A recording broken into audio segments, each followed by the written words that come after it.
तो नमस्कार प्रिय विद्यार्थीगण, एक बार फिर से आप सभी विद्यार्थियों का हमारे YouTube चैनल पर बहुत बहुत स्वागत है।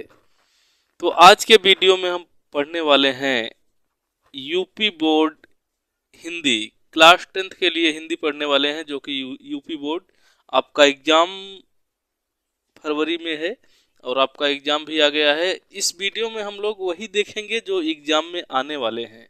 ठीक है, तो अगर ये वीडियो आप लोग देखेंगे तो आशा नहीं, पूरा विश्वास है कि आप लोगों का पेपर बहुत अच्छा जाएगा, क्योंकि ये जो वीडियो है, इस वीडियो से ही ज़्यादातर क्वेश्चन आपको देखने को मिलेंगे आपके एग्जाम में। ठीक है, तो आप लोग इस वीडियो को पूरा देखिए, तभी आपको ज़्यादा लाभ हो पाएगा। ठीक है, तो आप लोग इस वीडियो को देखिए और चलते हैं, वीडियो को शुरू करते हैं। क्या पढ़ने वाले हैं इसमें? हिंदी साहित्य का इतिहास। क्या पढ़ेंगे? हिंदी साहित्य का इतिहास, जो कि आपके एग्जाम में बहुविकल्पी प्रश्न जो आते हैं यहीं से आते हैं। ज़्यादातर क्वेश्चन यहीं से रहेंगे।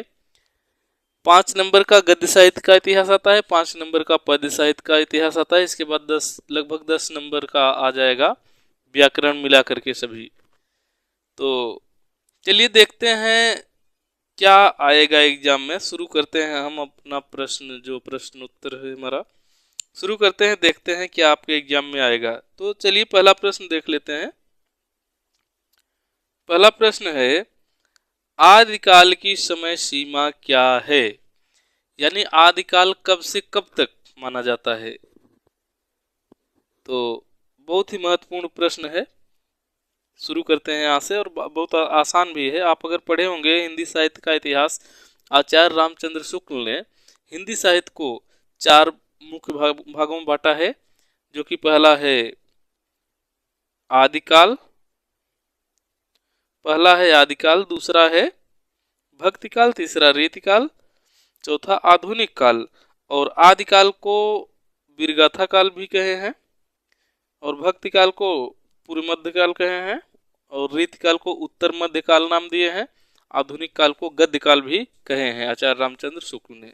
और आचार्य रामचंद्र शुक्ल ने एक युग को, एक काल को दो दो नाम दिए हैं, क्योंकि इसका कारण ये है, जो हिंदी साहित्य का इतिहास आचार्य रामचंद्र शुक्ल ने लिखे हैं विधेयवादी पद्धति में लिखे हैं। और विधेयवादी पद्धति की एक विशेषता होती है कि एक युग का 2 नाम होता है, एक काल का 2 नामकरण होता है। ये विधेयवादी पद्धति की विशेषता होती है। तो इस प्रश्न में पूछा क्या गया है, आदिकाल की समय सीमा, आदिकाल कब से कब तक है? तो देखिए, क है विक्रम संवत 1050 से 1375, ख है विक्रम संवत 1000 से 1300, ग है विक्रम संवत 1200 से 1400, घ है विक्रम संवत 1300 से 1350। तो आदिकाल की समय सीमा है, ये वाला सही होगा, 1050 से 1375 विक्रम संवत। ये माने हैं रामचंद्र शुक्ल ने, रामचंद्र शुक्ल की मान्यता है, और ये सर्वमान्य मान्यता है। आपके एग्जाम में जो आएंगे क्वेश्चन इन्हीं के काल विभाजन से आएंगे। ठीक है, तो आदिकाल की समय सीमा क्या है? विक्रम संवत 1050 से 1375। ये हुआ आपका। आगे चलते हैं, दूसरा प्रश्न देखते हैं। हिंदी का पहला कवि कौन है? तो हिंदी का पहला कवि, पहले कवि की बात आती है तो देखिए, ऑप्शन क है कबीर, ख है तुलसी, ग है सरहपा, घ है सूरदास। तो हिंदी का पहला कवि हैं आपके सरहपा हैं। ऑप्शन नंबर ग सही हो जाएगा यहाँ पे। इसके बाद तीसरा क्वेश्चन देखते हैं, हिंदी की पहली कहानी कौन सी है? तो हिंदी की पहली कहानी की बात जब आए तो क यहाँ पर ऑप्शन में दिया है ममता, ख इंदुमती, गबन, घ गोदान। तो क्या हो जाएगा? इंदुमती हिंदी की पहली कहानी है। और इंदुमती को इसके रचनाकार कौन है? तो रचनाकार हैं किशोरीलाल गोस्वामी हैं, किशोरीलाल हैं इसके रचनाकार। इसको भी ध्यान रखना है आपको।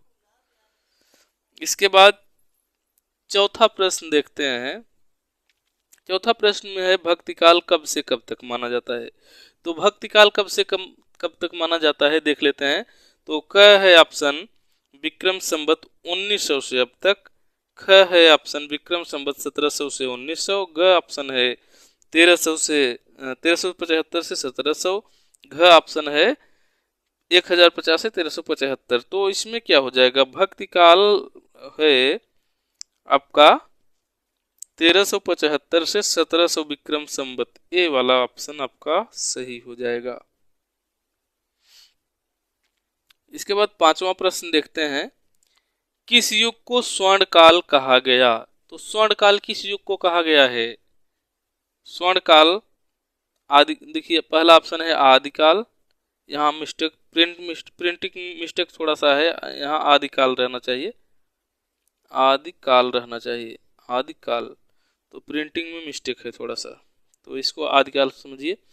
तो किस युग को स्वर्ण काल कहा गया, पहला ऑप्शन है आदिकाल, ख ऑप्शन है भक्ति काल, ग है रीतिकाल, घ है आधुनिक काल। तो स्वर्ण काल कहा गया है भक्ति काल को, और महत्वपूर्ण प्रश्न यह था। इसके बाद भक्ति काल को स्वर्ण काल किसने कहा, भक्ति काल को स्वर्ण काल नाम किसने दिया था। तो क ऑप्शन है जयशंकर, ख है सूरदास, ग है ग्रियर्सन, घ है इनमें से कोई नहीं। तो आपका हो जाएगा ग्रियर्सन। आदिकाल को स्वर्ण काल नाम देने वाले विद्वान जॉर्ज ग्रियर्सन ही हैं। तो ग्रियर्सन आपका ऑप्शन सही हो जाएगा। इसके बाद प्रश्न नंबर 7 देखते हैं, हिंदी का पहला महाकाव्य कौन सा है। तो हिंदी का पहला महाकाव्य, ये भी बहुत महत्वपूर्ण है परीक्षा की दृष्टि से आपके लिए। तो क ऑप्शन है रामचरितमानस, ख है पृथ्वीराज रासो, ग है ये दोनों, घ है इनमें से कोई नहीं। तो ऑप्शन क्या हो जाएगा, पृथ्वीराज रासो हो जाएगा। ठीक है, पृथ्वीराज रासो हिंदी का पहला महाकाव्य है। इसके बाद क्वेश्चन नंबर 8, निम्नलिखित में से छायावादी कवि नहीं है। तो इसमें से छायावादी कौन नहीं है, छायावाद में कौन नहीं आता है, कौन कवि छायावाद का कवि नहीं है, ये बताना है। तो क ऑप्शन है जयशंकर प्रसाद, ख है सुमित्रा नंदन पंत, ग है सूर्यकांत त्रिपाठी निराला, घ है तुलसीदास। तो जयशंकर प्रसाद, सुमित्रा नंदन पंत, सूर्यकांत त्रिपाठी निराला, ये तीनों हैं छायावाद के हैं, छायावादी कवि हैं, तीनों छायावादी हैं। तो जो तुलसी यहाँ बच रहे हैं यही हो जाएंगे नहीं है, यानी पूछा क्या गया है निम्नलिखित में से छायावादी कवि नहीं है। कौन छायावादी कवि नहीं है, तो तुलसीदास छायावादी नहीं है, ये तुलसीदास भक्ति काल में आते हैं, छायावाद में नहीं आते हैं। इसके बाद 9वां देखते हैं, भारतेंदु युग के कवि नहीं हैं। भारतेंदु युग का कवि कौन नहीं है, इसको बताना है इसमें। तो देख लेते हैं। ऑप्शन नंबर क भारतेंदु हरिश्चंद्र, ख जयशंकर प्रसाद, ग प्रताप नारायण मिश्र, घ श्रीनिवास दास। तो इसमें कौन भारतेंदु युग में नहीं आएगा। तो भारतेंदु हरिश्चंद्र तो इनके नाम से ही है भारतेंदु युग, तो ये तो भारतेंदु युग में है ही, क्योंकि इन्हीं के नाम से युग है, ये तो जरूर रहेंगे। प्रताप नारायण मिश्र ये भी हैं, श्रीनिवास दास भी हैं, इसमें से हो जाएगा उत्तर जयशंकर प्रसाद। भारतेंदु युग के कवि जयशंकर प्रसाद नहीं है, ये छायावाद के कवि हैं। ठीक, अगला देखते हैं, शुक्ल युग की समय सीमा क्या है। तो शुक्ल युग की समय सीमा देख लेते हैं। क ऑप्शन है 1919 से 1938, ख ऑप्शन है 1900 से 1918, ग ऑप्शन है 1938 से 1943, घ है इनमें से कोई नहीं। तो क्या हो जाएगा, शुक्ल युग की समय सीमा, यानी शुक्ल युग कब से कब तक माना जाता है। तो शुक्ल युग जो है छायावाद को ही शुक्ल युग कहा जाता है, तो छायावाद की समय सीमा जो है वही शुक्ल युग की है। तो छायावाद की समय सीमा 1919 से 1936 माना गया है, तो शुक्ल युग 1938 तक माना जाएगा, क्योंकि गद्य और पद्य में थोड़ा सा अंतर है, एक दो साल का। ठीक है, तो ये हो जाएगा उत्तर आपका 1919 से 1938 से छायावाद है समय, छायावाद का समय, मतलब छायावाद कहिए चाहे शुक्ल युग कहिए, चाहे प्रेमचंद्र युग कहिए, चाहे प्रसाद युग कहिए, सब एक ही है। ठीक है ना। चलो अगला देखते हैं, छायावाद का समय क्या है। तो छायावाद का समय क्या है, क ऑप्शन है 1850 से 1900, ख ऑप्शन है 1900 से 1918, ग ऑप्शन है 1900 1936। तो आपका ऑप्शन यही हो जाएगा, ग ही हो जाएगा, क्योंकि छायावाद का समय यही है, यही मानना चाहिए। 12वां देखिए, आधुनिक काल का आरंभ मतलब कब से माना जाता है आधुनिक काल का आरंभ। ऑप्शन नंबर का है 1843 ईस्वी से, ख ऑप्शन है 1900 ईस्वी से, ग है 1919 ईस्वी से, घ है इनमें से कोई नहीं। तो आधुनिक काल 1843 ईस्वी से माना जाता है, यानी विक्रम संवत 1900 है। तो इसमें आप क्या करेंगे, 57 साल घटा देंगे, जो आएगा वही हो जाएगा आधुनिक काल का समय। तो 1900 माने हैं कौन, 1900 से माने हैं आचार्य रामचंद्र शुक्ल। 1900 क्या माने हैं, विक्रम संवत। और विक्रम संवत को सन अगर बनाना है तो उसमें से 57 साल आप क्या करेंगे, घटा देंगे, आ जाएगा। अगला प्रश्न देखते हैं, हिंदी का पहला उपन्यास कौन है। तो हिंदी का पहला उपन्यास ऑप्शन नंबर क गोदान, ख परीक्षा गुरु, ग ये दोनों, घ इनमें से कोई नहीं। तो हो जाएगा आपका परीक्षा गुरु। हिंदी का पहला उपन्यास परीक्षा गुरु है। इसके बाद परीक्षा गुरु किसकी रचना है, अगर पूछा जाए कि लिखा कौन है, तो प्रेमचंद्र नहीं, ये तो नहीं लिखे हैं, जयशंकर प्रसाद नहीं लिखे हैं, इनमें से कोई नहीं। घ है तो ये लिखे हैं परीक्षा गुरु लाला श्रीनिवास दास, इनकी रचना है। अगला प्रश्न देखते हैं, शुक्लोत्तर युग की समय सीमा क्या है। यहाँ शुक्लोत्तर लिखा गया, प्रिंटिंग मिस्टेक है यहाँ पे, तो आप समझ लेना कि शुक्लोत्तर है यहाँ पे, शुक्लोत्तर युग है, ठीक है, यहाँ शुक्लोत्तर रहेगा। शुक्लोत्तर युग की समय सीमा क्या है, तो शुक्लोत्तर युग की समय सीमा 1938 से आगे तक, 1947 से आगे तक, या 1900 से 1919 तक, या इनमें से कोई नहीं। तो शुक्लोत्तर युग की समय सीमा है शुक्लोत्तर, यानी शुक्ल प्लस उत्तर, शुक्ल युग के बाद। तो शुक्ल युग कब से कब तक है, तो 1919 से 1938 शुक्ल युग है। तो उसके बाद 1938 से उसके बाद का जो समय रहेगा वही शुक्लोत्तर युग हो जाएगा, यानी ऑप्शन नंबर का 1919 से 1938 यही शुक्लोत्तर युग। अगला प्रश्न है, स्वातंत्र्योत्तर युग कब से आरंभ होता है।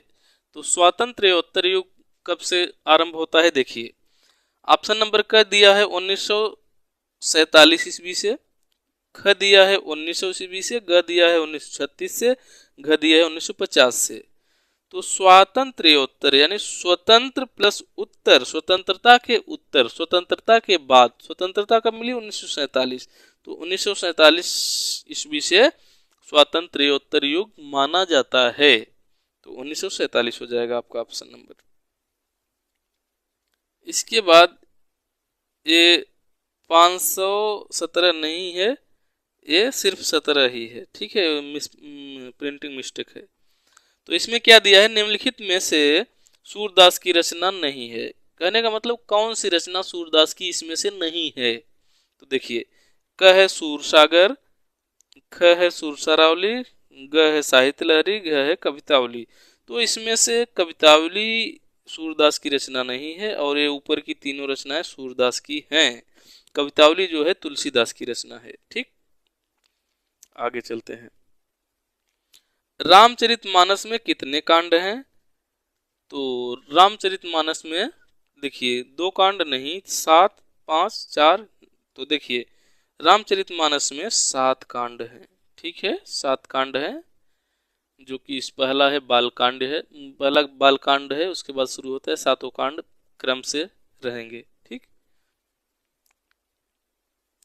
84 वैष्णवन की वार्ता के रचनाकार कौन है। तो देखिए ऑप्शन पहला है, क है तुलसीदास, ख सूरदास, ग गोकुलनाथ, घ कबीरदास। तो 84 वैष्णवन की वार्ता लिखने वाले रचनाकार हैं गोकुलनाथ। ये सही हो जाएगा आपका। आगे चलिए, खड़ी बोली गद्य की प्रथम रचना कौन सी है? तो खड़ी बोली गद्य की प्रथम रचना कौन सी है? क है बीजक, ख विनय पत्रिका, ग है रामचरितमानस, घ है चंद छंद वर्णन की महिमा। तो खड़ी बोली गद्य की प्रथम रचना चंद छंद वर्णन की महिमा है। ठीक। अगला प्रश्न देखते हैं, रानी केतकी की कहानी के रचनाकार कौन है?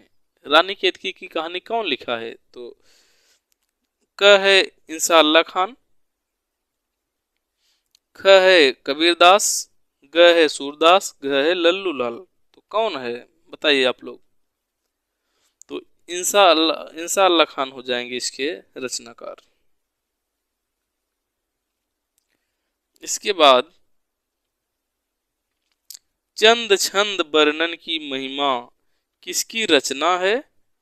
तो रहीमदास, केशवदास, सुमित्रानंदन पंत, गंग कवि। तो ये है रचना, गंग कवि की रचना है चंद छंद वर्णन की महिमा। तो इस वीडियो में बस इतना ही था। अगर ये वीडियो आपको अच्छा लगा हो तो इस चैनल को सब्सक्राइब कर सकते हैं, क्योंकि इस चैनल पर इसी तरह के वीडियो अब आपके एग्जाम तक लगातार आते रहेंगे। तो हम मिलते हैं आप सभी से फिर किसी नेक्स्ट वीडियो में। तब तक के लिए नमस्कार।